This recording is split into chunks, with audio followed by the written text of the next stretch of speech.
নমস্কার। আমাদের YouTube channel the motion of লাইফে আপনাদের সকলকে স্বাগত জানাই। আজকের পর্বে আলোচনা করব অন্নপূর্ণা যোজনার যে পারিবারিক তথ্য সংগ্রহ হচ্ছে সেই ফর্ম আপনারা কিভাবে পূরণ করবেন। দেখুন, আমরা দেখতে পাচ্ছি স্ক্রিনে, আমি দেখাচ্ছি সরাসরি আপনাদের যে অন্নপূর্ণা যোজনা পারিবারিক তথ্য সংগ্রহের ফর্ম। এই ফর্মটি আমাদের প্রথমেই লেখা রয়েছে প্রত্যেকটি বিভাগে টিক বা চেক বক্সের বিকল্প এবং নির্দেশাবলী রয়েছে। প্রত্যেকটি চেকবক্স ও ক্ষেত্র পরিষ্কারভাবে চিহ্নিত করা হয়েছে। আবেদনকারী এবং যাচাইকারী কর্মকর্তাদের জন্য প্রয়োজনীয় নির্দেশাবলী প্রদান করা হয়েছে। প্রত্যেকটি বিভাগ পূরণ করা বাধ্যতামূলক। তো দেখুন, একদম ফর্মের প্রথমেই কিন্তু বলে দেওয়া হয়েছে যে এই যে ফর্মটি তৈরি হয়েছে এটা কিন্তু শুধুমাত্র উপভোক্তারাই পূরণ করবেন না। এই ফর্মের নিচে যারা এই ফর্মটির কর্মকর্তা রয়েছেন, যারা যাচাইকারী রয়েছেন, তাদেরও পূরণ করার ব্যবস্থা রয়েছে। ১৩ পাতার এই ফর্মটিতে প্রত্যেকটি পাতায় কোন বিকল্পে কি ইনপুট দিলে আপনি সঠিকভাবে অন্নপূর্ণা যোজনা যে আর্থিক সহায়তা প্রকল্প রয়েছে, সেই প্রকল্পের আওতায় সঠিকভাবে আসতে পারবেন, সেই সম্পর্কিত কিন্তু আজকের এই আলোচনা। সুতরাং আপনাদের সকলকেই আমি অনুরোধ করব যে এই যে ভিডিওটি বানাতে চলেছি, এই ভিডিওটি টেনে দেখবেন না। টেনে দেখলে যেটা হবে সেটা হচ্ছে যে আপনি আগের পয়েন্টগুলো মিস করলে পুরো ফর্মটি কিভাবে পূরণ করতে হবে বুঝতে পারবেন না। কারণ এখানে প্রচুর তথ্য চেয়েছে। সব তথ্যই কিন্তু আপনাদের দিতে হবে না। কিছু, কিছু জায়গায় আপনি তথ্য নাও দিতে পারেন। তো সেইগুলোকে আমি বিস্তারিতভাবে বলছি। আপনারা একটু মন দিয়ে শুনে নিন। ১ম দেখুন, ১ম এই বলছি যে পারিবারিক পরিচয়। ক তে দেখাচ্ছে পারিবারিক পরিচয়। অর্থাৎ আপনার পরিবারের পরিচয় নিচ্ছে বিভাগ ক তে। পরিবারের প্রধানের নাম লিখবেন। এক্ষেত্রে বলে রাখি যে লক্ষ্মীর ভান্ডারের যে কনসেপ্ট ছিল বা স্বাস্থ্যসাথীর যে কনসেপ্ট ছিল, সেক্ষেত্রে কিন্তু পরিবারের প্রধান হিসাবে মহিলাদের দেখানো হয়েছিল। এক্ষেত্রে আপনারা যদি মনে করেন যিনি এই আর্থিক সহায়তা প্রকল্পটির আওতায় আসছেন, তিনি যদি নিজেকে পরিবারের প্রধান হিসাবে দেখাতে চান, অর্থাৎ পরিবারের মহিলা সদস্য, তিনি তার নামটি লিখতে পারেন। যদি মনে করেন না, আপনার বাড়ির কোনো পুরুষ সদস্য, সব থেকে বয়স্ক সদস্য বা যে সদস্য ইনকামের উপর পুরো পুরো পরিবারটা চলছে, সেই পুরুষের নাম লিখবেন। তাহলে সেই পুরুষ সদস্যের নাম এই ঘরে পরিষ্কারভাবে লিখবেন। পুরো নামটি লিখবেন। নাম, ডাকনাম বা অন্য কিছু না। কিভাবে লিখবেন? এখানটা দেখুন, ডান দিকে দেখিয়ে দিয়েছে যে আধার কার্ড এ যে নাম আছে তার, সেই অনুযায়ী লিখবেন। অর্থাৎ বাড়ির যিনি প্রধান কর্তা তার নাম লিখবেন। আধার কার্ডে তার যে নাম লেখা আছে সেইটা অনুযায়ী। এটা গেল ১ম বিষয়। দ্বিতীয় দেখুন, এরপরে আসছি আমরা তার জন্ম তারিখ। অর্থাৎ পরিবারের যার নাম লিখলেন প্রধানের, তার জন্ম তারিখ কি হবে? দিন, মাস, বছর। অর্থাৎ যদি ধরে নিন যে তার বয়স হচ্ছে তিনি 1989 এর অগাস্ট মাসের ৫ তারিখে জন্মেছেন, তাহলে প্রথমে হবে 05, তারপর যেহেতু অগাস্ট মাস তাহলে হবে 08 এবং তারপরে হবে ১৯৮৯, 1989। এক্ষেত্রে বলে রাখি, ফর্ম তো দুটো ভাষাতে বেরিয়েছে। একটা হচ্ছে বাংলা, একটা হচ্ছে ইংরেজি। আপনারা যদি বাংলা ভাষায় ফর্ম পূরণ করেন তাহলে বাংলাটাকে ডাউনলোড করে নেবেন। এই ফর্ম অ্যাভেলেবেল হচ্ছে প্রত্যেকটা বিডিও অফিস থেকে বা পৌরসভা থেকে দেওয়া হচ্ছে। এছাড়াও যদি আপনারা ফর্মটি ডাউনলোড করতে চান, তার লিংক আমি দিয়ে দিচ্ছি এই ভিডিওর কমেন্ট বক্সেই, এই ডেসক্রিপশন বক্সে।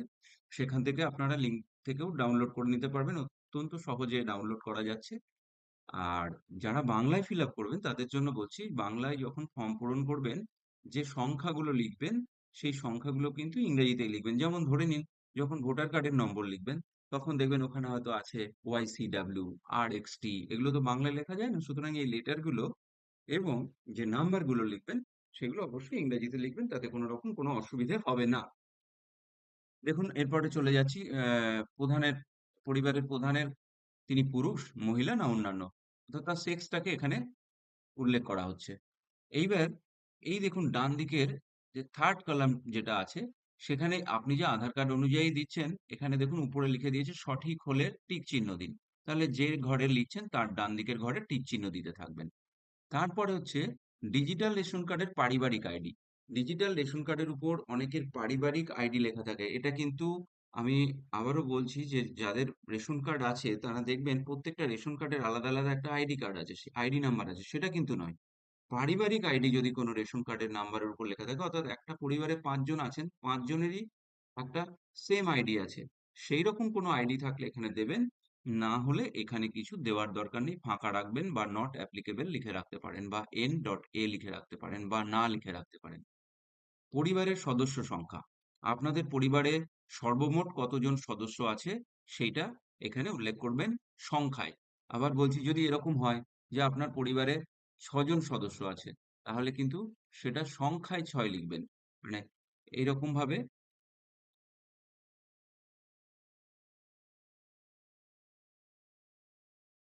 ৬ বা ৫ যেটাই হোক সেটা এইভাবে আপনারা লিখে দেবেন। এরপর আসছে ঠিকানা। অর্থাৎ আপনি যেখানে থাকছেন সেই ঠিকানাটা আপনি এখানে উল্লেখ করবেন। কোন ঠিকানায় থাকছেন? যেই ঠিকানাটা আপনার স্থায়ী ঠিকানা। অর্থাৎ আপনি হতে পারে কর্মসূত্রে অন্য জায়গায় থাকেন বা কিছুদিনের জন্য অন্য জায়গায় গেছেন। কিন্তু আপনার এই ৭ নম্বর পয়েন্টে দিতে হবে আপনার যেখানে বাড়ি, যেখানে আপনি ভোট দেন, সেই জায়গার ঠিকানা দিতে হবে। এরপর আসছে যোগাযোগ নম্বর। ডানদিকে দেখুন লিখে দিয়েছে বিশেষত পরিবারের প্রধানের আধার নম্বর সংযুক্ত মোবাইল নম্বর। অর্থাৎ পরিবারের যে প্রধান, যার আধার অনুযায়ী আপনি এতক্ষণ এই ফর্মটি ফিল আপ করছেন, সেই আধার নম্বরের সঙ্গে যে মোবাইলটি সংযুক্ত আছে সেই মোবাইল নাম্বারটি দেবেন। তার হতেই পারে একাধিক মোবাইল নাম্বার আছে, কিন্তু সেই মোবাইল নাম্বারটি দিতে হবে যেটি আধারের সঙ্গে সংযুক্ত আছে। এরপরে আমরা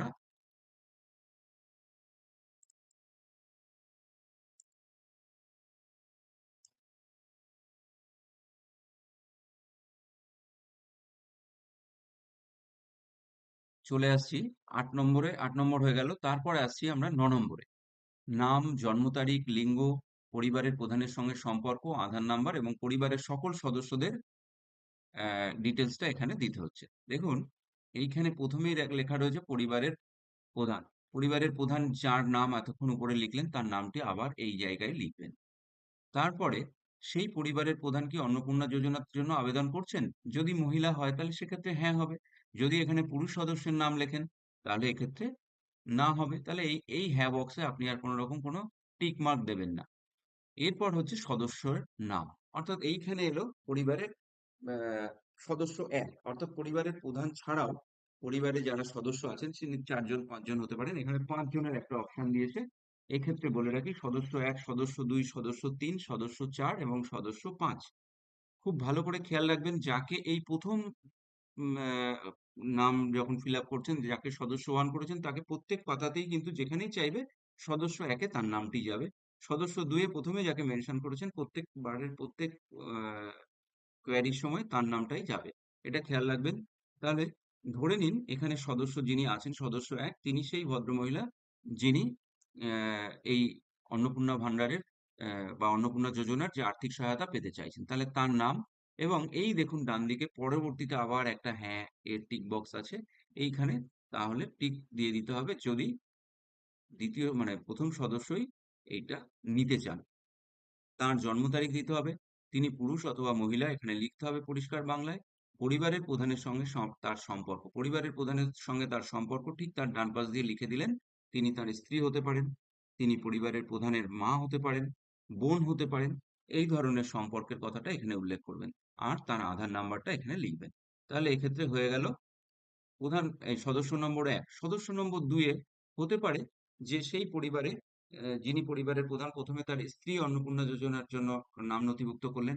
দ্বিতীয় জায়গায় দেখা যাচ্ছে সেই পরিবারের প্রধানের মা হতে পারেন, বোন হতে পারেন। অর্থাৎ একাধিক সদস্যও যদি এক পরিবার থেকে আপনারা অন্নপূর্ণা যোজনার জন্য আবেদন করেন তাহলে এই একটি ফর্মের মধ্যেই কিন্তু হয়ে যাবে। আলাদা আলাদা মানুষের জন্য আলাদা আলাদা ফর্মের প্রয়োজন নেই। এক পরিবারের অন্তর্ভুক্ত ২ বা ৩ বা ৪ বা ৫ জন সদস্যও যদি অন্নপূর্ণা যোজনা নিতে চান তারা এই একটি ফর্মের মধ্যেই ফিল আপ করে নেবেন, কারণ এটা পারিবারিক তথ্য সংগ্রহ হচ্ছে।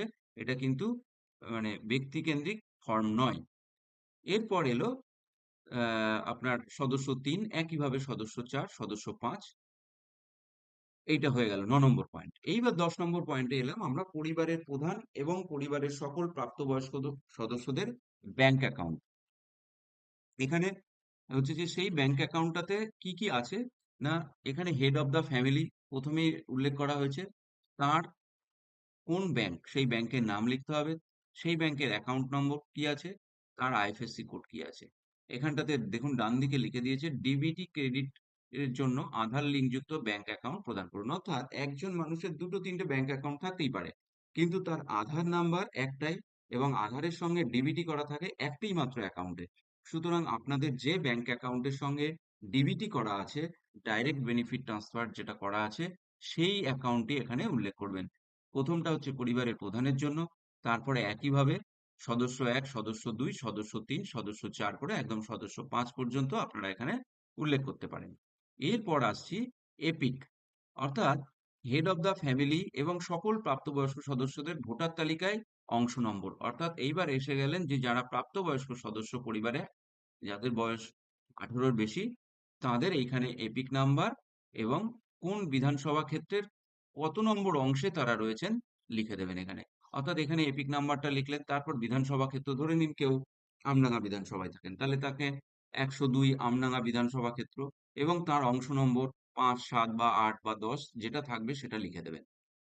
এইভাবে 1, 2, 3, 4, 5 করে এই 11 নম্বর পয়েন্টটিকেও আমরা ক্লিয়ার করলাম। এরপর 12 বিভাগে আসছে অসংরক্ষিত, অর্থাৎ তারা কোন ক্যাটাগরির মধ্যে পড়ছেন।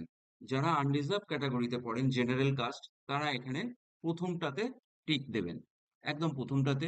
দ্বিতীয় হচ্ছে যারা যারা আর্থিকভাবে দুর্বল শ্রেণী আছেন, ইউআর ইডাব্লিউএস এরকম একটা সার্টিফিকেট থাকে, সেটা আমাদের পশ্চিমবঙ্গে যদি কারো থাকে তাহলে সেক্ষেত্রে তারা দ্বিতীয়টিতে করবেন, যদি না থাকে দ্বিতীয়টি দেওয়ার দরকার নেই। এরপরে আসুন 3 নম্বরে তফসিলি জাতি, 4-এ তপশিলি উপজাতি, 5-এ হচ্ছে ওবিসি অন্যান্য অনগ্রসর শ্রেণী, আর 6-এ হচ্ছে বিশেষভাবে ঝুঁকিপূর্ণ জনজাতি গোষ্ঠী পিভিটিজি। এই ধরনের যদি কারো সার্টিফিকেট থাকে তাহলে সে 6 নম্বর করবেন। আর যাদের থাকবে না, তারা যে ক্যাটাগরিতে পড়ছেন সেই বক্সটাতে টিক করে দেবেন, জাস্ট একটা রাইট চিহ্ন পাশে দিয়ে দেবেন। এরপর আসছে রেশন কার্ড বা খাদ্য ভর্তুকি সংক্রান্ত আপনার তথ্য।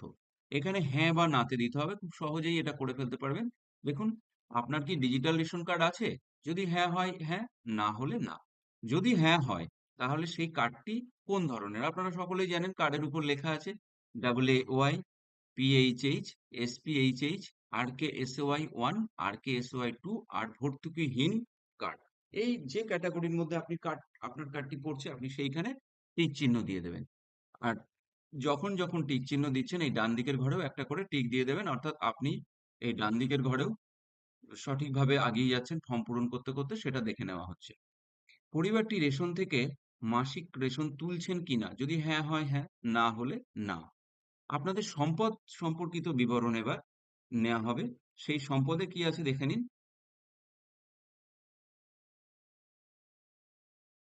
বাড়ির ধরন, আপনার বাড়িতে কি 3 বা তার বেশি পাকা ঘর রয়েছে?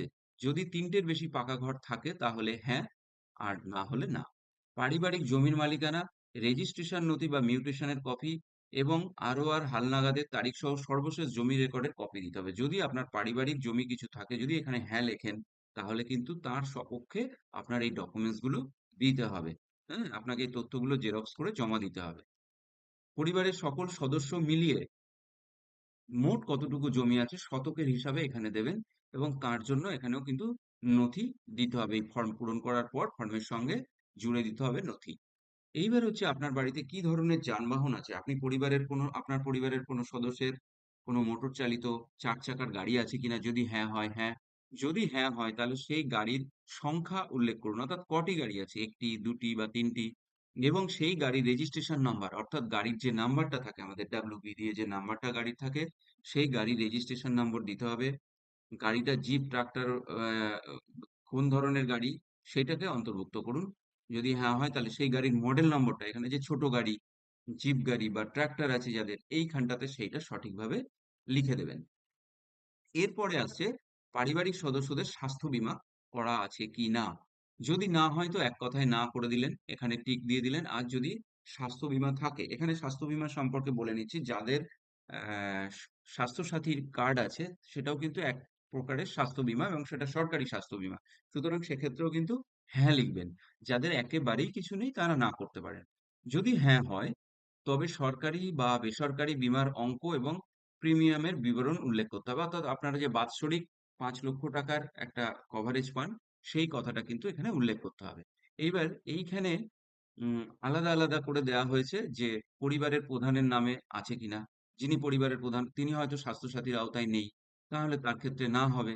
বা তার নামে যদি অন্য কোনো বেসরকারি স্বাস্থ্য বীমা করা থাকে, তাহলে সেই বেসরকারি স্বাস্থ্য বীমাতে টিক দিতে হবে এই ঘরটিতে। এবং বীমার অঙ্কটা, অর্থাৎ কত লাখ টাকার বীমা নেওয়া হয়েছে, বাৎসরিক 5 লাখ বা 10 লাখ, কত টাকার সেই প্রিমিয়ামের বিবরণটা এখানে দিতে হবে। এই করে ঠিক একইভাবে আগের মতো সদস্য 1, সদস্য 2, সদস্য 3, সদস্য 4 করে আমরা এই কাজটি করে নেব। এরপরে আসছি আমরা বিভাগে, আয় বা পেশা সম্পর্কিত তথ্য। কোনো সদস্য কি আয়কর বা পেশাগত কর প্রদান করেন? যদি হ্যাঁ হয়, হ্যাঁ দেবেন। যদি না হয়, না দেবেন। যদি হ্যাঁ হয়, তাহলে কিন্তু আপনাকে প্যান নম্বরটা উল্লেখ করতে হবে ডান দিকে। এইবারে এই প্যান নম্বরটা কিরকম ভাবে দেবেন? দেখুন, পরিবারের যিনি প্রধান তার নাম, তার প্যান নম্বর। যদি সদস্য 1 তারও কিছু ইনকাম থাকে, তিনিও যদি কোনো আয়কর দেন, তাহলে তার নাম, তার প্যান নম্বর। যারা এখানে আয়কর দিচ্ছেন না বা যাদের প্যান কার্ড নেই, তারা কিন্তু এই নামগুলোর পাশে কোনো কিছু ফিল আপ করার দরকার নেই। সরাসরি পেন থ্রু করে কেটে দিতে পারেন বা না লিখে দিতে পারেন, বা প্রয়োজন নেই লিখে দিতে পারেন। এরপর আমরা আসছি কর্মসংস্থানের ধরন। পরিবারের প্রধান কোথায় চাকরি করেন? এটা একটা বড় পয়েন্ট। দেখবেন অনেকের পরিবারের প্রধান আছেন সরকারি ক্ষেত্রে চাকরি করছেন। যদি চাকরি করেন, তাহলে এখানে সরাসরি উল্লেখ করবেন যে তিনি সরকারি চাকরি করেন। অথবা যদি বেসরকারি ক্ষেত্রে বেতনভুক্ত কর্মচারী হন, তাহলে এটা লিখতে হবে। কোনো সংগঠিত ক্ষেত্রে স্বনিযুক্ত উদ্যোক্তা, ব্যবসায়ী, মালিক, যেরকম যাদের দোকান আছে, বিভিন্ন ছোটখাটো ব্যবসা আছে, তারা এটাকে এই ৩ নম্বরে দেবেন। এছাড়া আংশিক সময়ে কর্মরত যারা পার্ট টাইম জব করেন কোথাও, তারা দিতে পারেন তাদের এই ৪ নম্বরের জন্য। এছাড়া কোনো কারিগরি শিল্প বা কৃষক ইত্যাদি, যারা কৃষক শ্রেণী, যারা মাঠে কাজ করেন, তারা এইখানটাতে দিতে পারেন। এইটাতে। আর তারপরে হচ্ছে পরিযায়ী শ্রমিক, যাদের বাড়ির লোক বাইরে কাজ করে, তারা পরিযায়ী শ্রমিক। যারা কিচ্ছু করেন না, তারা বেকার। বা এই যে ক্যাটেগরি গুলো বলা হলো, ৭টি ক্যাটেগরি, তার বাইরে যদি কেউ অন্য কিছু করে থাকেন, তাহলে সেখানে অন্যান্য দেবেন। এবং অবশ্যই সব ডান দিকে তার প্রয়োজনীয় নথি এবং কি ধরনের কাজ করেন সেটা লিখে দিতে হবে। এই করে সদস্য ১, সদস্য ২ করে এই একই ব্যাপার করে দেওয়া হলো ৫ নম্বর সদস্য পর্যন্ত। এরপরে আসছি আমরা পরিবারের শিক্ষিত প্রাপ্তবয়স্ক সদস্যদের সংখ্যা এবং পরিবারের অশিক্ষিত প্রাপ্তবয়স্ক সদস্যদের সংখ্যা কি আছে। আপনার পরিবারে যদি ৫ জন বা ৭ জন যাই সদস্য আছেন, তাদের মধ্যে কারা শিক্ষিত এবং কারা অশিক্ষিত, সেইটা প্রাপ্তবয়স্ক অবশ্যই সেটা লিখবেন। পরিবারের প্রধানের শিক্ষিত হলে শিক্ষিত, এবং যদি শিক্ষিত হন তাহলে তার শিক্ষাগত যোগ্যতা এইখানটাতে লিখতে হবে। অর্থাৎ আপনারা সেই জায়গাটাতে উম আহ, উনি কি পাস, কতদূর পড়াশোনা করেছেন সেটা দিতে হবে। এবং পরিবারের সকল প্রাপ্তবয়স্ক সদস্যদের শিক্ষাগত যোগ্যতা লেখার পর তাদের শিক্ষাগত যোগ্যতার যে ডকুমেন্টস, সেইটা কিন্তু সঙ্গে দিতে হবে অ্যাটাচ করে। ঠিক এইভাবেই ১ নম্বর সদস্য, ২ নম্বর সদস্য করে যারা প্রাপ্তবয়স্ক সদস্য আছেন তাদের ডিটেলসটা এখানে ভরতে হবে। ৫ নম্বর পয়েন্টে আসছে, কোনো সদস্য কি কোনো সাংবিধানিক পদ ধারণ করে আছেন? অর্থাৎ আমাদের রাজ্যের মন্ত্রী বা দেশের মন্ত্রী, সাংসদ, বিধায়ক, পৌর বা স্থানীয় সংস্থা বা পঞ্চায়েত সংস্থায় প্রাক্তন বা বর্তমান ধারক। অর্থাৎ কেউ হয়তো প্রাক্তন, কারোর স্বামী প্রাক্তন সদস্য ছিলেন, এখন নেই, কিন্তু প্রাক্তন হলেও এখানে দিতে হবে। কেউ হয়তো প্রাক্তন প্রধান ছিলেন, এখন নেই, বা বর্তমান প্রধান আছেন, বা বর্তমানে কেউ এমএলএ আছেন, বা পরিবারের সদস্য কেউ এমএলএ আছেন, এইখানটাতে কিন্তু সেটা সঠিকভাবে উল্লেখ করতে হবে। হ্যাঁ হলে হ্যাঁ, না হলে না। যিনি এই পদে রয়েছেন তার সদস্য নাম্বার, অর্থাৎ তার একটা নাম্বার থাকবে, সেই সদস্য নাম্বারটা এখানে দিতে হবে। এবং প্রয়োজনীয় নথি কিন্তু জমা করতে হবে যদি থাকে। আর না থাকলে তো কোনো প্রশ্নই নেই, এখানে নাই টিক করে দিলেন, বাকি ঝামেলা মিটে গেল। এরপর কোনো সদস্য কি সরকারি পেনশনভোগী? বাড়ির কোনো সদস্য, অর্থাৎ বাড়ির বাবা মা হতে পারেন, শ্বশুর শাশুড়ি হতে পারেন, কেউ হয়তো সরকারি পেনশন পান, যদি হয় সেক্ষেত্রে হ্যাঁ দেবেন, না হলে না দেবেন। সরকারি পেনশনভোগী যদি হন, তার একটা কার্ডের নাম্বার আছে, সদস্য নাম্বার আছে, মেম্বার নাম্বার, সেইটা দেবেন। এবং সঙ্গে সেই পেনশনের স্লিপটা যেটা আছে, তার একটা জেরক্স কপি এখানে দিতে হবে। কোনো সদস্য যদি জিএসটির অধীনে নিবন্ধিত আছেন কিনা, অর্থাৎ কোনো ব্যবসা করছেন, তার নামে কোনো জিএসটি রয়েছে, তাহলে কিন্তু সেইটা এখানে উল্লেখ করতে হবে। এবং যদি তাই হয়, জিএসটি নাম্বারটা দিতে হবে এবং প্রয়োজনীয় নথি এখানে জমা করতে হবে। পরিবারের মোট বার্ষিক আয়, অর্থাৎ এক্ষেত্রে বলে রাখি, পরিবারের মোট বার্ষিক আয়, অর্থাৎ পরিবারের প্রধান হয়তো ২০,০০০ টাকা ইনকাম করেন, আরো পরিবারের অন্য আরো দুজন সদস্য, তারা হয়তো 5-5-10 হাজার টাকা ইনকাম করেন। তাহলে এখানে কিন্তু টোটাল অঙ্কটা আসবে, অর্থাৎ 30,000 টাকা কিন্তু এখানে দেখাতে হবে, অর্থাৎ পরিবারের সব সদস্য মিলে কত টাকা ইনকাম করা হয় সেইটা এখানে অঙ্কে লিখতে হবে। এখানেও আমি বলছি ইংরেজিতে লিখবেন, অর্থাৎ যে সংখ্যাগুলো লিখবেন সেখানে ইংরেজি সংখ্যায় লিখবেন। এখানে কথায় লেখার কোনো ব্যাপার নেই, কারণ এখানে পরিষ্কার ডান দিকে লেখা আছে অঙ্কে লিখতে হবে। এরপরে আসুন, আমরা অন্যান্য নথি যেটা যাচাই করছি তার মধ্যে হচ্ছে CAA আবেদনের বর্তমান অবস্থা। যদি এরকম হয় কারোর নাম কাটা গেছে, তিনি সিএ এর জন্য আবেদন করেছেন বা ট্রাইব্যুনালে আবেদন করেছেন, তখন কিন্তু এইগুলো আসছে। পরিবারের প্রধান সেই একইভাবে সদস্য 1, সদস্য 2 যাদের নাম কাটা গেছে তারা হয়তো সিএ এর জন্য আবেদন করেছেন বা ট্রাইব্যুনালে আবেদন করেছেন, সেই উল্লেখটা এখানে কিন্তু করে দিতে হবে পরিষ্কারভাবে। এরপর রয়েছে আহ কিষাণ ক্রেডিট কার্ড যদি কারোর থাকে। এছাড়া আছে কিষাণ ক্রেডিট কার্ড, এআরডি, শিল্পী credit card, artisan credit card, যেটা যেটা পান আপনারা অনেকেই পান, মৎস্যজীবী ক্রেডিট কার্ড আছে, শিক্ষার্থী ক্রেডিট কার্ড আছে, স্টুডেন্ট ক্রেডিট কার্ড। তো এইগুলো যদি পরিবারের সদস্যদের মধ্যে এক বা একাধিক সদস্য এই ধরনের কার্ড থাকে, তাহলে কিন্তু তাদের একদম যেরকম ভাবে প্রত্যেকটা পর্যায়ে দেখানো হচ্ছে যে প্রথমে পরিবারের প্রধান, তারপরে সদস্য 1, সদস্য 2, তারা কিন্তু আইডি নম্বর দিয়ে কোন তারিখে কার্ড ইস্যু করা হয়েছে তার ডিটেলস দেবেন, এবং ডান দিকে কিন্তু লিখে দেওয়া হয়েছে যে তার যে তথ্য সেটা এর সঙ্গে দিতে হবে। হয়ে গেল। এরপর আসছে যে এসআইআর 2026-এ যদি কারোর নাম বাদ পড়ে থাকে, তাহলে পরিবারের প্রধান যিনি আছেন তাদের জন্য, যদি এটা আপনার পরিবারে কারোর নাম কাটেনি তাহলে প্রযোজ্য নয়।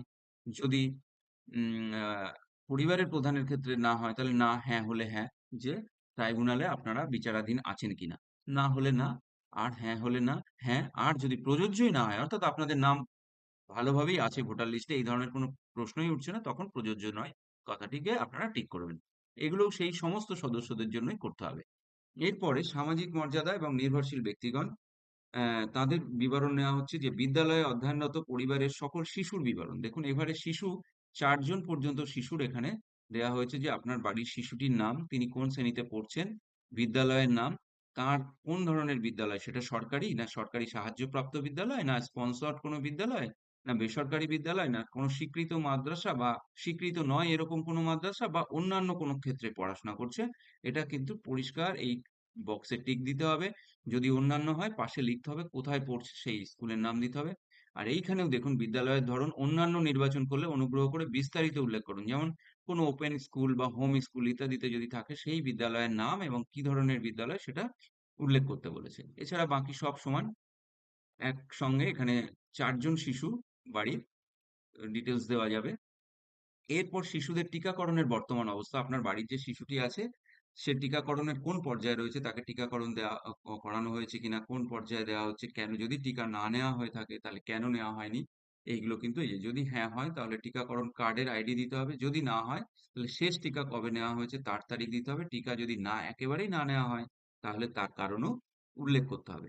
এরপর কোনো সরকারি প্রকল্পের আওতায় আপনারা আছেন কিনা, হ্যাঁ, অন্য কোনো প্রকল্পের ভাতা পান কিনা, আপনার পরিবারের সদস্য হয়তো কেউ বৃদ্ধ ভাতা পান, কেউ হয়তো বিধবা ভাতা পান, বা কেউ হয়তো স্টুডেন্ট ক্রেডিট কার্ড আছে, তাহলে কি ধরনের ভাতা পান সেটা এখানে উল্লেখ করতে হবে।